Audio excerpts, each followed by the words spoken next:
of Admetus, where I lived so long. Here, I was fed with the food of slaves. Although I am a god, Zeus is to blame for this. Can I forget how he killed my son Asclepius, striking him in the heart with lightning? And I, raging, cut down the old Cyclops, God's fire forgers. Or how, for this, the Father of heaven, Zeus, made me serve a mortal man as a slave to punish me. I came into this country as a mere beggar, but I was graciously received by the king, Admetus. For 1 year, I served as herdsman for his flock. I guarded his house. As repayment for his kindness, I saved Admetus even from death when I tricked the 3 dread sisters of the frail thread, the Fates. For my sake, these goddesses agreed to let Admetus escape his present death if he found a friend to take his place among the dead. A friend.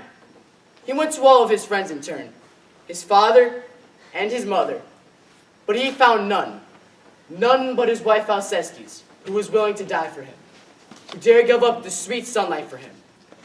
Now in these halls, she needs even a helping hand to stand, for she is dying, and today is the day that she is destined to die and leave this place. As for me, I must leave this dear shelter of this place, that I be not stained with her death. For see, already, Thanatos, the priest of the dying, has come to lead her to the sad world underground. So, Death, you have come. You have lost no time. Aha! Prince of Light, have you come to quarrel with me in this house again? Will you corrupt again those rights that only hell should use? I know full well that you charmed the fatal sisters, that your twisting, slippery tricks delayed Admetus' death. But why you stand, armed at the door, as bright guardian of Alcestis? I do not know. Has she not promised to redeem her husband by dying in his place? Is not this the day? You need not fear me, Death. I will not wrong you. Only, Admetus is my friend, and I sorrow for him. Yet you go armed, Apollo? I go armed always. Are you planning how to cheat me of this new death? Did I take Admetus from you by force? And yet he walks above ground. Why is he not beneath it? He has given you his wife. And I have come to take her. Take her then, and go. But stay, Death. Are there not any words of mine that could move you? To what?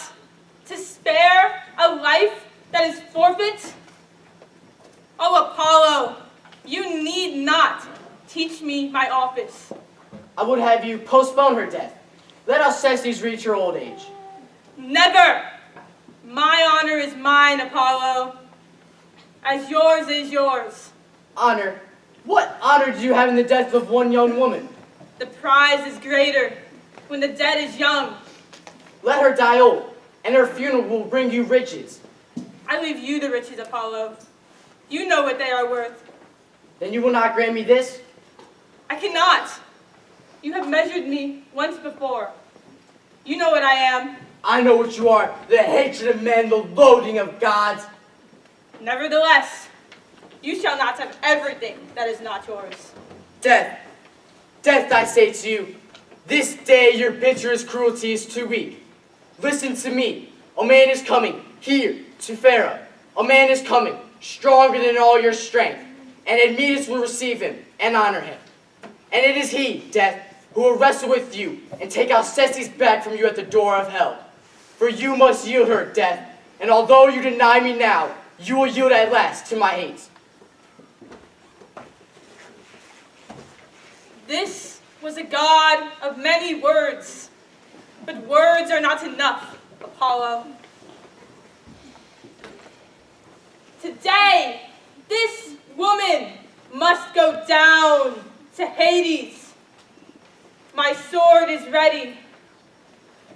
The lock of hair, the sign of sacrifice to dark gods underground.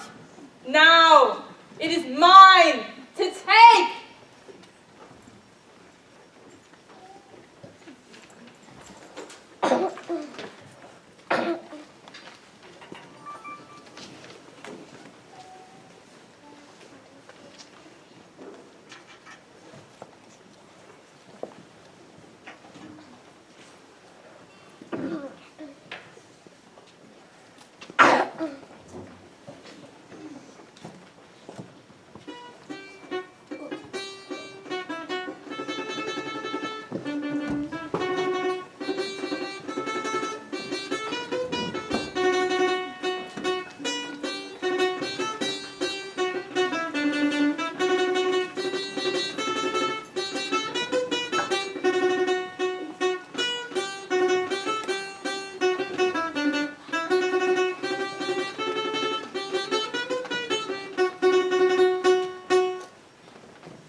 What this silence means. Why is the house of Admetus hushed? There is no one here to tell us if we must mourn for our queen, Alcestis, Peleus's daughter, surely the noblest of women, the best of wives. Can anyone hear them weeping? Is there any sound of beating hands or lamentation within there? Nothing. There is nothing. No sound. O Apollo, my god of many miracles, stay this new storm of sorrow. Would they be so quiet if she were dead? One thing is for sure. Would have Admetus buried his noble wife without any mourners? Why do you think so? I am not so confident. Tell me, why is it sure?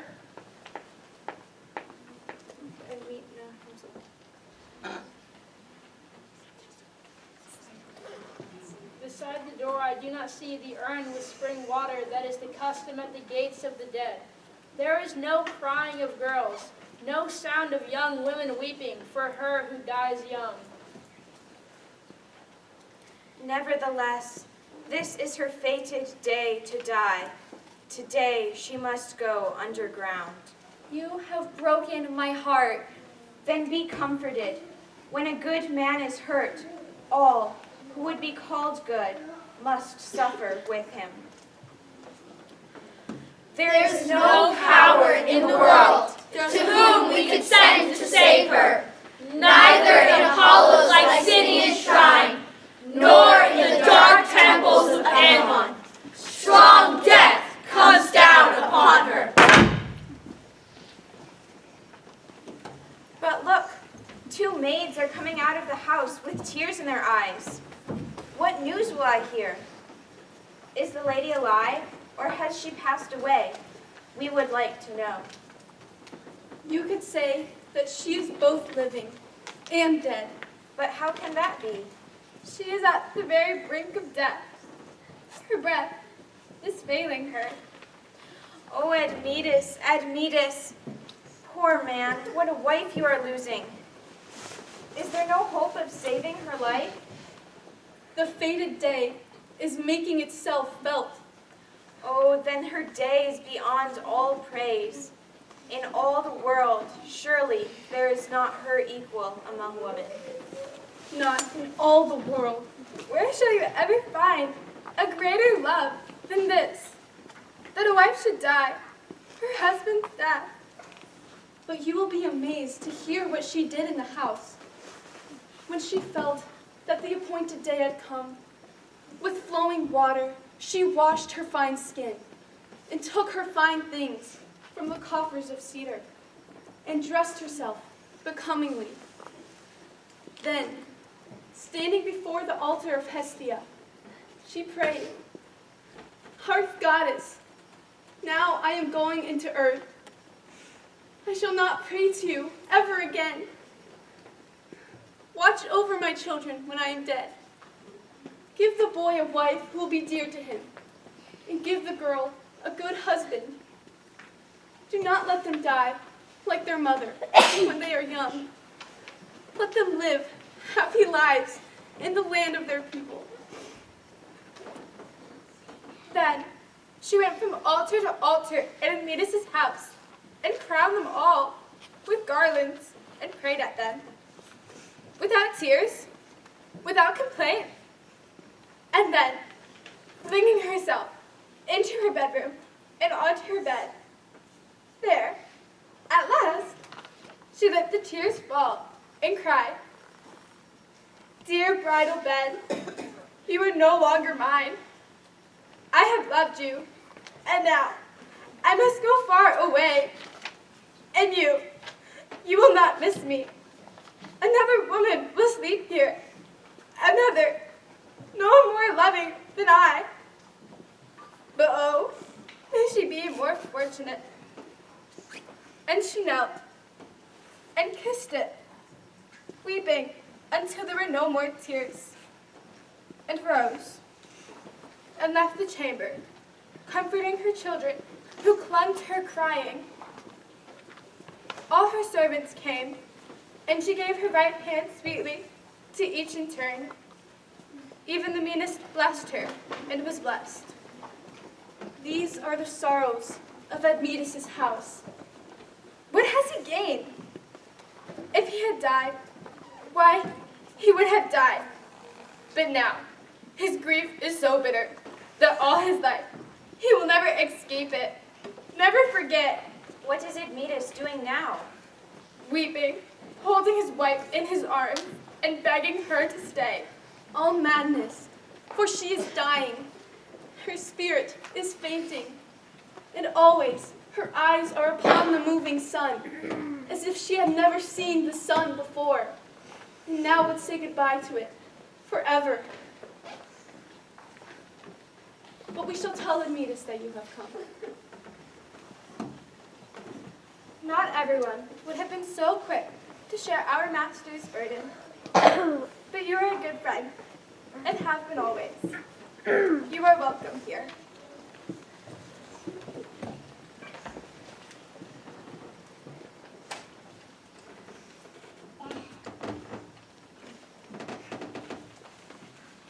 Is there no way, O God? Must this terror come upon us? Is there no help, O God? Must we go on mourning forever?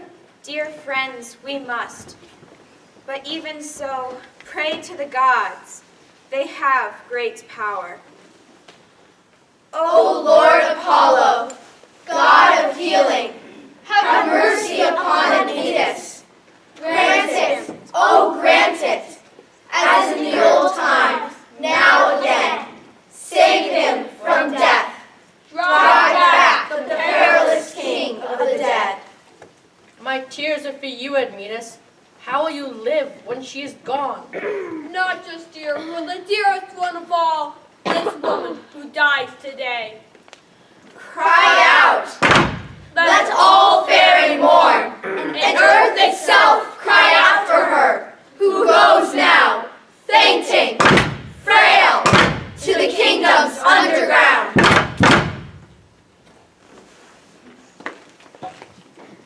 Look, she is coming out of her house, and her husband with her. O sun, O shining clear day, and white clouds wheeling in the clear of heaven. Yes, the sun looks upon us, two unhappy people who've done nothing against the gods for which you should die. This ground that I stand on, this dear roof that sheltered me when I was married. Raise yourself, poor thing. Do not abandon me. Beg the mighty gods to have pity on us both. I see a two-oared boat. I see it on a dark lake. And the ferryman of the dead, Charon, is holding the oar and calling. Why are you delaying, Alcestis? Come, you are holding us back. Can you not hear him? Listen, he is angry. I hate this angry god and the voyage he is calling you for. He is taking me. Someone is taking me.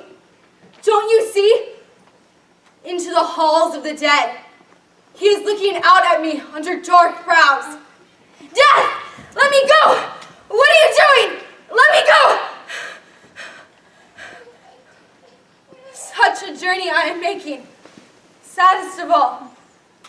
Sad to your friends, but especially to me and the children who share this sorrow. You need not hold me anymore. Please, let me lie down. My legs are too weak to stand. Death is near. Dark creeps on my eyes like night. Children, children, your mother. You have no mother. Goodbye, my children. May you live in the sunlight. No, no! These words are misery to my ears, and worse than any other death for me. For my sake, and for your children's sake, do not leave me now. With you dead, I should be nothing at all. Admetus, Admetus, you see how things are with me. I put you ahead in my own life, freely, so that you would be in the sunlight.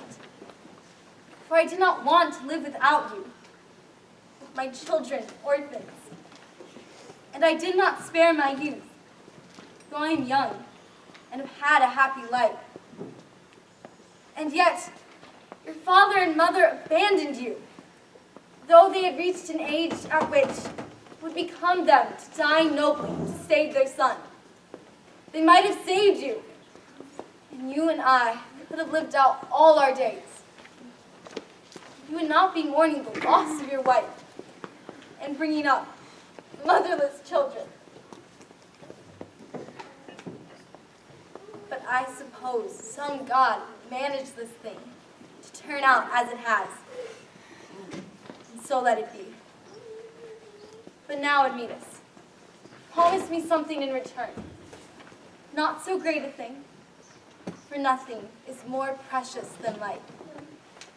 You love these children, no less than I. Bring them up to be masters in my house. And do not marry another woman. Do not set another woman above them, whoever she may be. I beg you promise me this. Our son has a strong friend in his father. But you, my dearest daughter, how will it be with you if your father marries again? Will she be kind to you? Dearest, your mother will never see your wedding, never hold your hand in childbirth. But it is my fate to die. Fate comes, not tomorrow or on the third day of the month, but only in a moment, and I shall be counted among the dead. Goodbye, and be happy. You, my husband, can be proud of a good wife. Children, you can say that your mother was generous. I will promise for Admetus. As he is a true man, he will do this thing for you. I will speak for myself. It will be as you ask. Believe me, no other woman in all Thessaly shall ever take your place beside me here. No other woman, however beautiful, could change my heart in this. My wife, I'll grieve for you as long as my life lasts, for you have given up what was dearest to you and saved my life. I'll put an end to the revels and parties and garlands and music which cheered my house. Never again could I touch the lyre strings, nor lift my spirit to sing to the Libyan flute, for you have taken all joy from my life.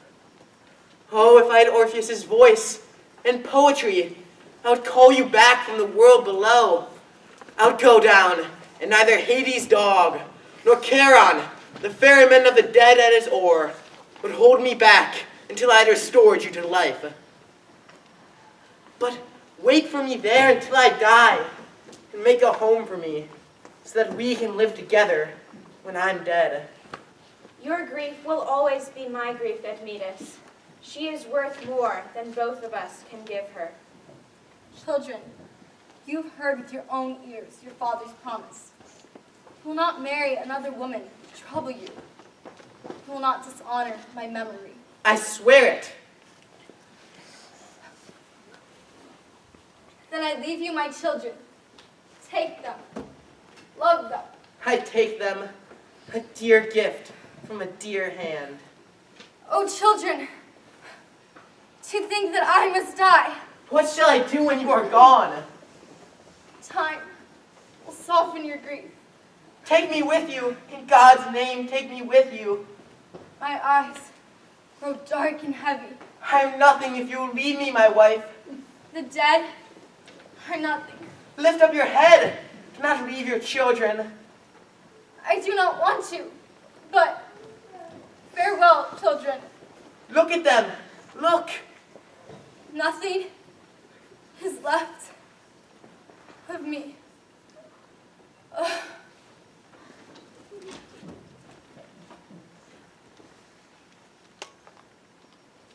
Oh, I'm the most unhappy man that ever lived. She is dead. The wife of Admetus is gone for good. Oh, Father, she is not here anymore. She is gone and left me an orphan. Look at her eyelids and her hands. They're limp. Hear me, please listen, Mother. I beg you. It is me. I am calling you, your own little bird, leaning over your lips. She neither sees nor hears us. Her death is the death of our house. Have courage, Admetus. You are neither the first nor the last of mortals to lose a good wife. Have patience then, and remember that death comes to all of us. That is true. For a long time, I have been prepared for this. This blow fell not without warning. Now I must attend to her funeral. I command all Thessalians, over whom I rule, to share in the mourning for this woman with cut hair and black robes. There will be no sound of flute in the city, nor of the lyre, for 12 full months. For never again shall I bury one more dear to me, or one more generous. For she alone has taken my place in death.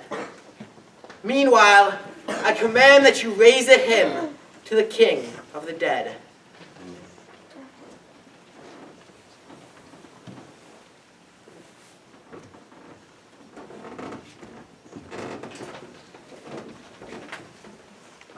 O Daughter of Peleus, our love goes with you to the house of Hades, where you must live in the sunless halls.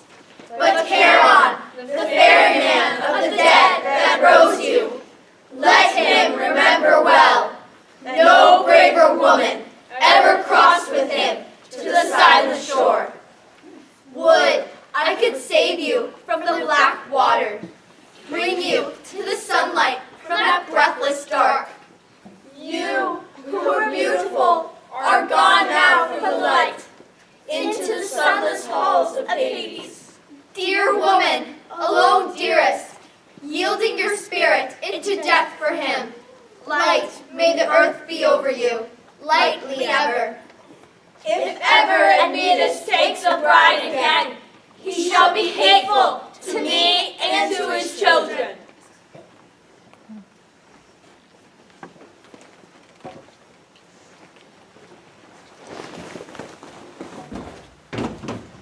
Friends, villagers of this land of Pharaoh, tell me, shall I find Admetus at home? He is at home, Heracles. But tell us, what brings you to Thessaly and to our city here? I am going after the 4-horse chariot of Diomedes of Thrace. How will you possibly do it? You must not know him. Never met the man. I've never been to that country before. There is no way to master those horses without a battle. Possibly, but I cannot say no to the labors, you know. It is either kill Diomed or be killed yourself. This will not be the first time I've fought like that. What would you gain if you overpowered their master? I'll drive the horses back to the king. It will not be so easy to put a bit in their mouths. What? Do they snort fire from their nostrils? Not that, but they tear men to pieces with their blood-stained jaws. Come, we're discussing horses, friend. Not lions. Wait till you see their stalls trampled red with blood. The man that raised these horses, who was his father? Ares, the god of war, lord of the golden shield. Ah! That is the story of my life! This labor fits my destiny. Always heavy. A sheer cliff. I keep climbing. It seems I must fight all the sons of Ares. First Lycaon, then Cycnos, and now I go to wrestle with the third, the master of these horses. But I am Alcmena's son. No enemy shall see my hand tremble in battle. And here's the king of our land, Admetus himself, coming out of the house. Heracles, son of Zeus, a godson, you are welcome in my house. Admetus! Peace be with you, Admetus, king of the Thessalians. I wish, but thank you, Heracles. What's the matter? Why do you wear black? I have a burial to make today. God protect your children from harm. The children are alive in my house. Your father? He is fine. My mother too, Heracles. But the queen, surely your wife Alcestis is not dead? There are two ways of looking at it. Yes and no. Is she alive or dead? I do not understand. These are riddles. What is their meaning? Heracles, you know the death she was to die. Yes, I know that she has promised to die in your place. How could I say she is still with us? She has agreed to that. Ah, put it off until the time comes. Do not grieve for your wife in advance. Whoever is doomed to death is already dead. Alive and dead are considered two different things. Make the distinction if you like. I cannot. What's the matter? Why are you crying? What friend of yours is dead? A woman. I've just been thinking of that woman. Was she related to you by blood? Not exactly related, but there were ties between us. How did she happen to die here in your house? When her father died, she spent her life here. Well, I'm very sorry, Admetus. I wish I might have come when you were not so troubled. What do you mean? Where are you going, Heracles? I must seek lodging with another friend. No, no, my lord Heracles. That must never happen. A guest is a burden in a house of mourning. The dead are dead.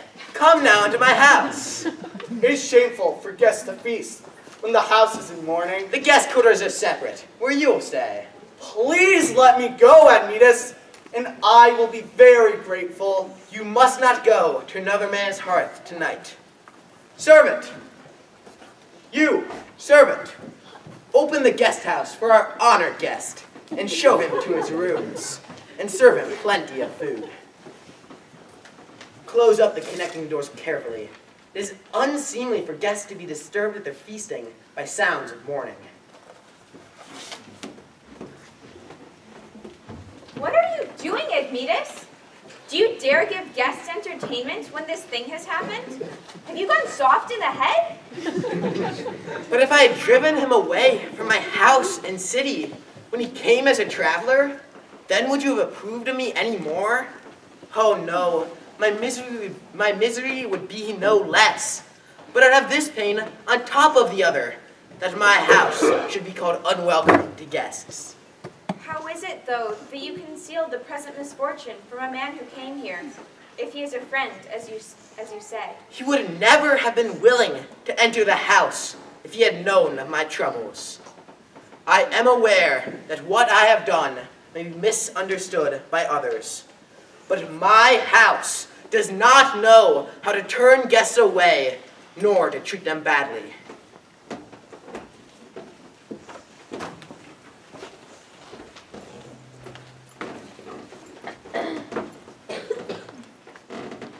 This is a gracious house, and ever was, friendly to strangers and a home to friends. Now, our king, Admetus, has opened his home. He has received a traveler with tears in his eyes, weeping over the body of his dear wife. Surely, such kindness now is half insane. Yet, in the brave heart is every sort of wisdom. Such a God-fearing man will fare well.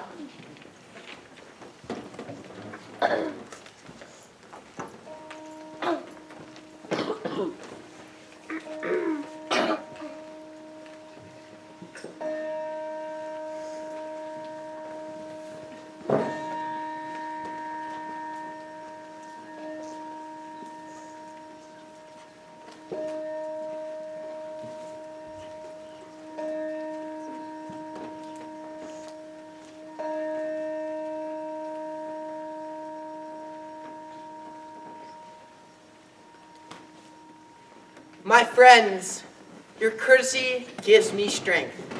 There is only little left for us to do now. My servants have prepared her for burial. Everything has been done in order.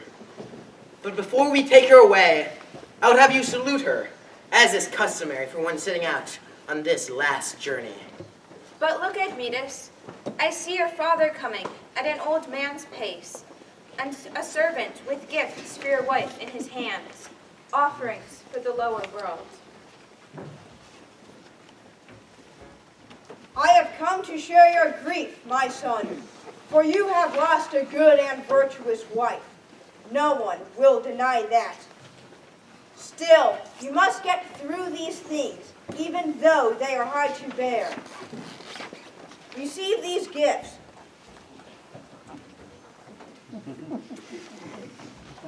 Take these gifts and bury them with her, for it is right to pay our respects to her body. Since she died to save your life, my son, do not let me waste away without you, grieving in my sunset years. Alcestis, daughter, honor of womankind, savior of my son, and of me also, farewell. Even in Hades' halls may it go well for you. Believe me, son, such a marriage as yours has been a most profitable thing. Why else should a man take a wife? Were you invited here? Take your gifts. She needs no gifts of yours to be lovely underground. You mourn for her? Did I hear you snuffling for me when I was in danger? And then, when I needed you most, why then the burden of dying was shoved off on a woman. And now you dare cough out sobs at her funeral. Leave me. Leave this place. You have shown what you are. You at death's gate afraid to die. Have you never heard of a father's duty? Is there no honor in you? This would have been a noble undertaking for you to die for your son, and you with so little life left in you. And then she and I would have lived the rest of our lives together, and I should not now be in mourning for her. Go, I tell you! I am no son of yours. Let your father alone, Admetus. There is sorrow enough in this place. My son, am I a Lydian slave that you should abuse me so? Do you forget that I'm a Thessalian, a king, and a freeborn? I gave you life and raised you to be a master of my house. But it is not my duty to die for you. Your father does not owe you that debt. How have I hurt you? What was rightfully yours you have received from me. But die for you? You were glad to be alive. Do you suppose your father is not? Life is short, but still, it is sweet. You fought tooth and claw to escape death, and are alive now because you slunk past the appointed time and killed her. Coward? You called me a coward? You have found a clever way of escaping death if you will persuade each wife in turn to die for you. And then you reproach your loved one for not wanting to do this, when you are the coward. Say no more, fairies. Too much has been said on both sides. Have your say, since I have spoken only the truth. I would have done you wrong if I had died for you. Is it the same for a young man and an old one to die? We get one life to live, not two. Live on, then. Live longer than the gods. You curse your father with life longer than the gods, though you have suffered no wrong from me. I had the idea you were fond of living long. But are you not laying out this corpse instead of your own? Proof of your mean spirit, you utter coward. She did not die for me. Surely you will not say that. This is your disgrace, since you were not willing to die. I love the light of day. I love it. I don't want to die. Your spirit is mean. How can you call yourself a man? You are not laughing at an old man in that coffin. You will die in disgrace when you do die. Dishonor will not much trouble me when I am dead. Ye gods! How old age loses all sense of shame. She was not shameless, was she? Only demented to die for you. By the gods, go! Let me bury my wife in peace. Yes, I will go. You murdered her, and you can bury her. Go to Hades! You and the woman you live with. Childless though your child is living. Go and grow old as you deserve. You'll not come to my house again.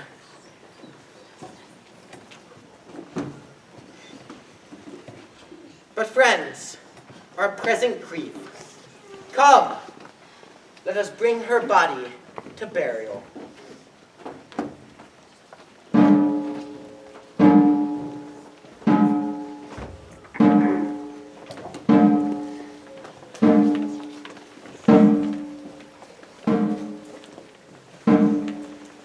Daughter of Helios, Alcestis, Queen, farewell. Graciously may Hermes greet you, a kindly angel.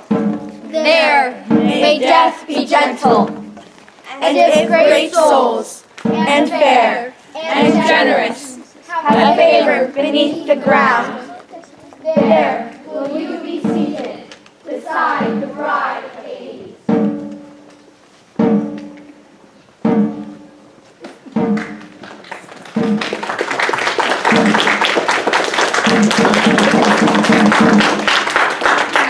I have known many guests who come from all over the world to the house of Admetus, and I have served meals to all of them. But never in my life have I waited on a guest so shameless as this one, whoever he is. From the beginning, he saw my master in mourning, but he came in anyway and crossed the threshold. Then, did not have the good manners to take what was available, seeing how upset we were, but grumbled at the food we set before him and kept us running after more. I can still see him, hoisting up the wine jug in both hands and pouring it down with not a drop of water in it, until he was roaring drunk. And then he had to crown himself with myrtle and bawl out his bawdy songs. A pretty bit of counterpoint that was. This man in there, bellowing, with never a thought for all Admetus was suffering. And we in the next room, mourning for our queen. But the king had told us not to let him see us with their eyes wet. And so, here we are, waiting on this guest, this ruffian, this cutthroat. And she is gone.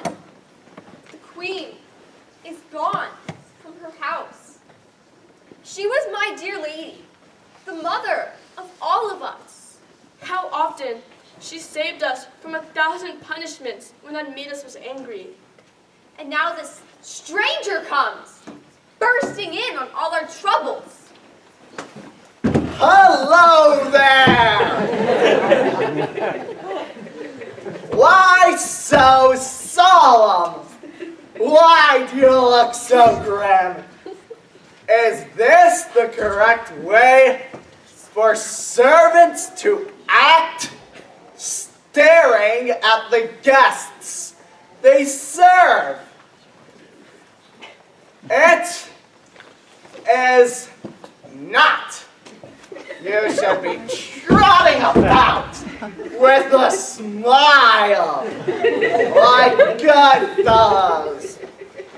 Friends, you behold in me your master's dearest friend.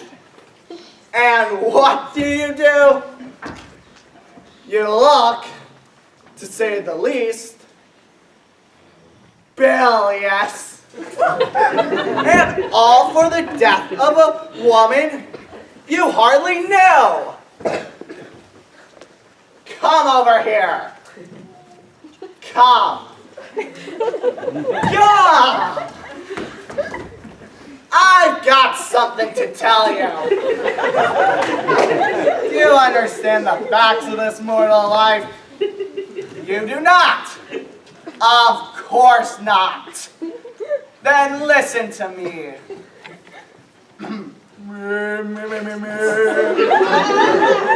All men die, and that's a fact.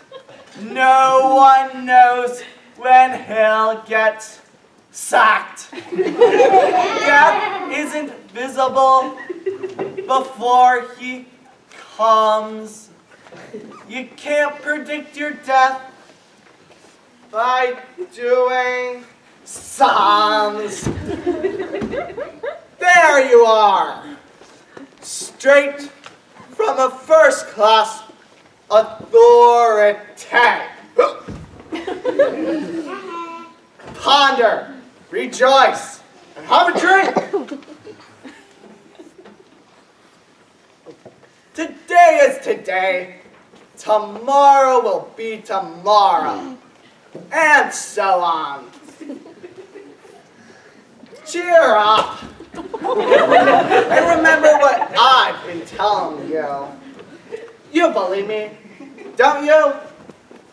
Here, have a garland, have a drink, have another drink, have another. Let's drink. I know all about that, but today the house is in no mood for laughter. A woman is dead who is not even a member of the family. Do not grieve so much, since your mistress and mistress are both well. Both well? Don't you know the trouble we are in? Yes, unless your master has deceived me. Deceived you? No, he has been too good to you. Must I go without my dinner because some stranger has died? A stranger? Is there some real sorrow Admetus has hidden from me? Go back to your drinking. Leave the suffering to us. There's uneasiness in your words.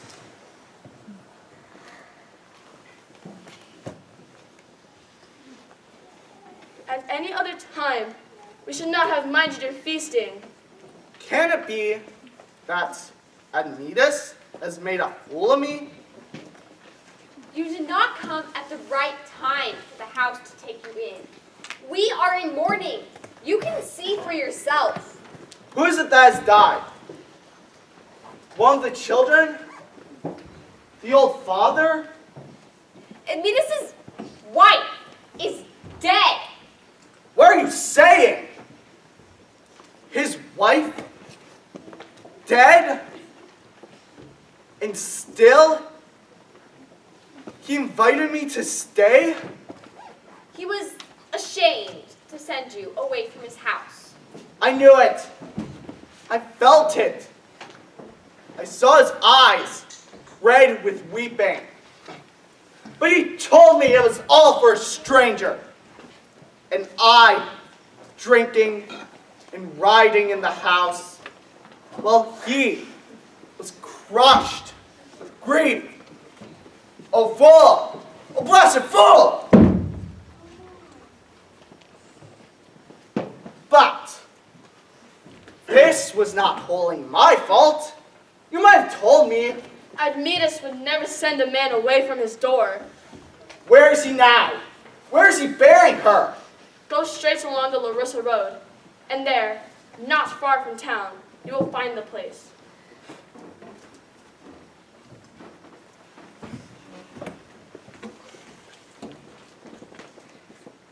Now, my brave heart, my good hands, scarred strong by many labors, now is the greatest of all your trials.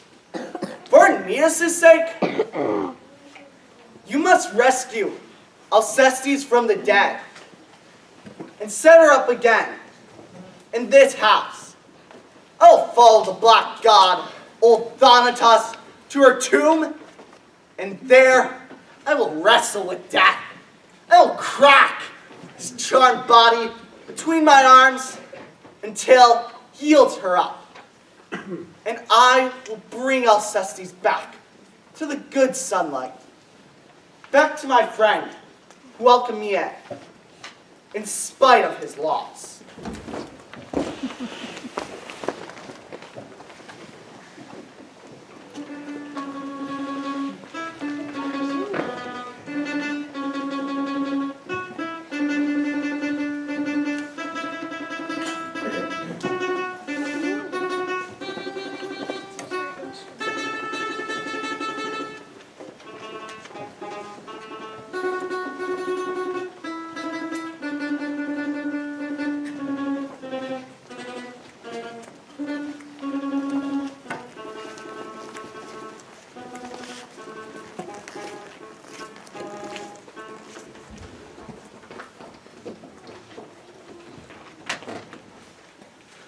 Oh, hateful entrance, hateful sight of my widowed halls. Where shall I go? Where stand? How can I die? For she, who has been my life, has been taken from me, stolen by death for his still kingdom. Go into your house, Admetus. You must go in, though you have reason to weep here. But all your tears cannot bring her back. You will never see her again. Aye, my heart splits as with a spearhead. Better if we had never married. Courage, Admetus. You are not the first to have lost a wife. Dark as your life may be, you must endure it. Images of disaster crush us all. My friends, Alcestis is happier than I, although it may not look that way. No grief will touch her now. She will feel no pain, no more distress, only peace, and her name is blessed. But as for me, how will I enter my house? Who will speak to me and make my coming welcome?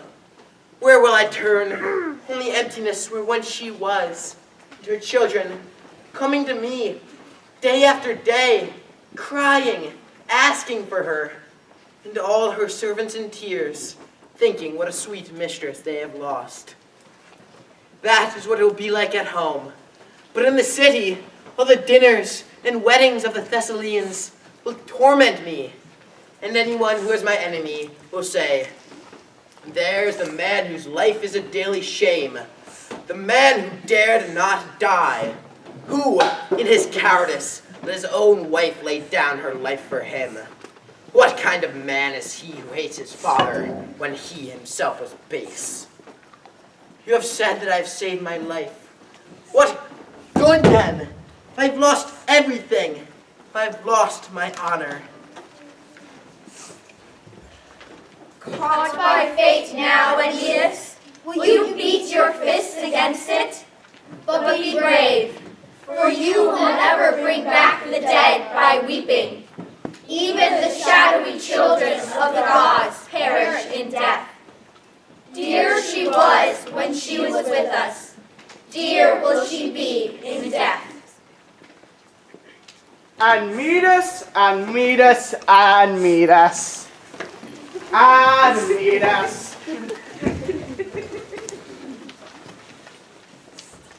And meet us, a man with a grievance against his friend should speak plainly. When I came to you, you were in trouble, and I would have helped you, as a friend should.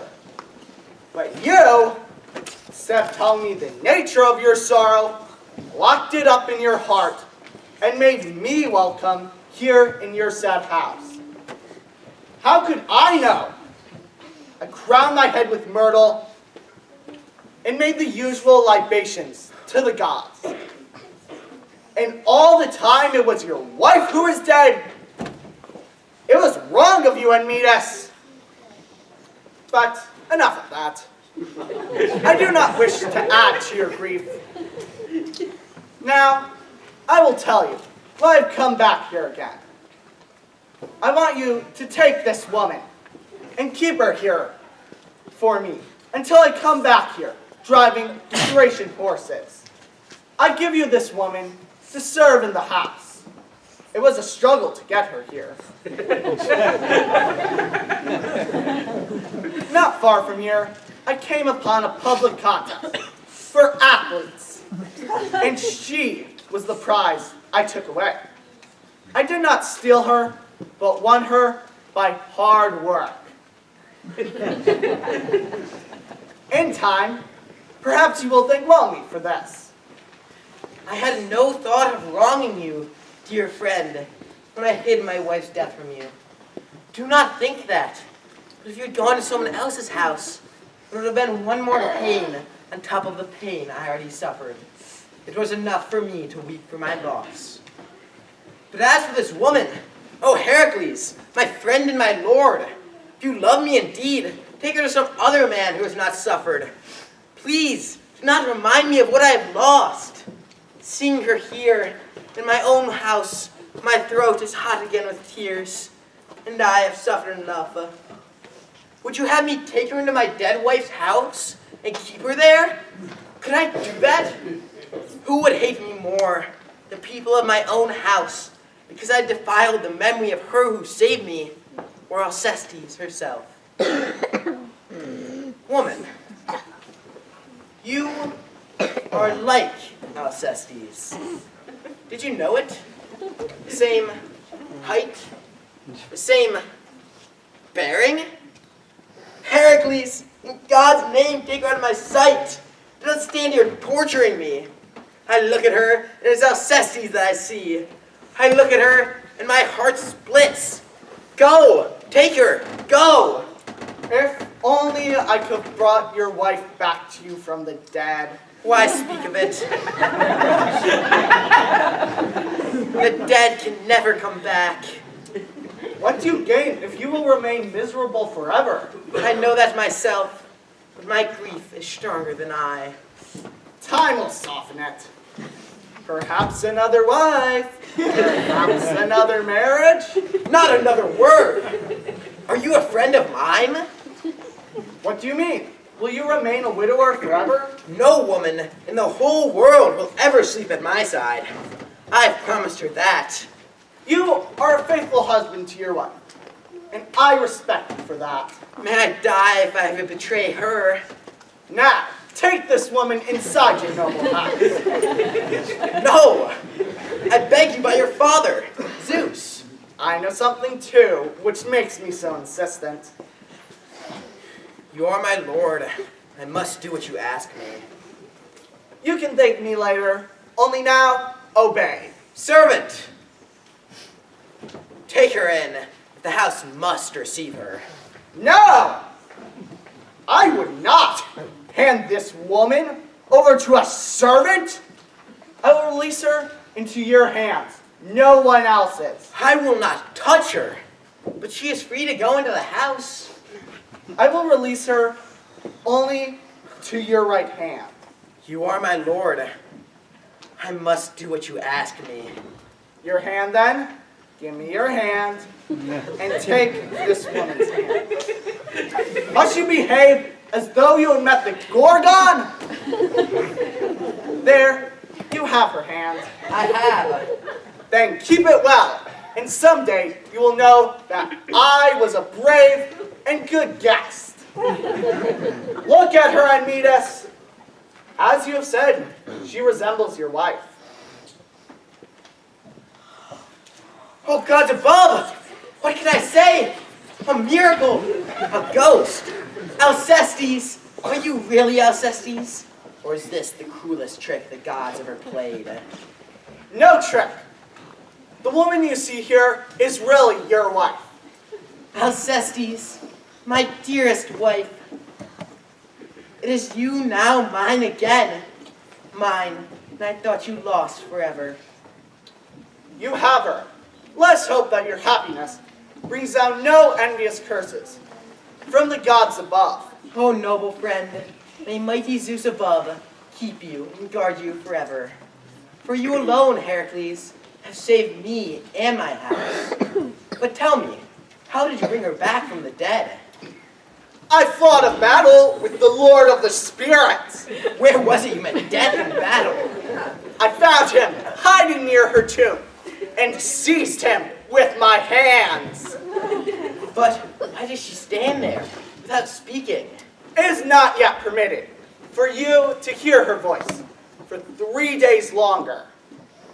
Then she will have washed away the stain of death and memory of hell. So take her and meet us, my good friend, and think of this as the reward of a generous host. But now, farewell. I have work to do. Stay with us and be our guest. Another time, but now I must hurry. My labors await me. May every kind of happiness go with you, Heracles, and may you soon come back to us. Friends, I command these things to the whole city. Let the flesh of oxen smoke on every altar in sacrifice to the gods. For in one day, the old life has changed for the new. And now I say that I am the happiest of all men.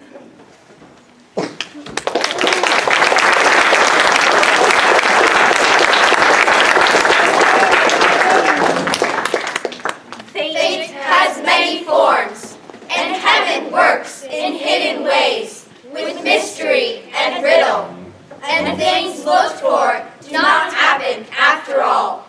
A God's way is unexpected. This, then, is the meaning of all that you have seen.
First of all, thank you to Mr. Malik for the wonderful lights as always.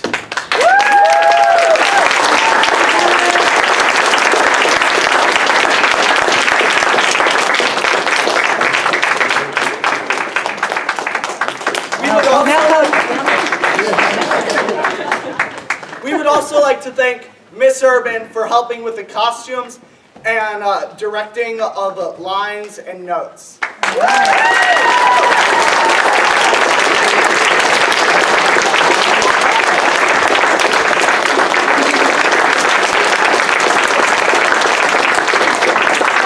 I can't talk right now, but this is really important. We'd like to thank Mrs. Hogan for directing the entire play and all of the help she's done.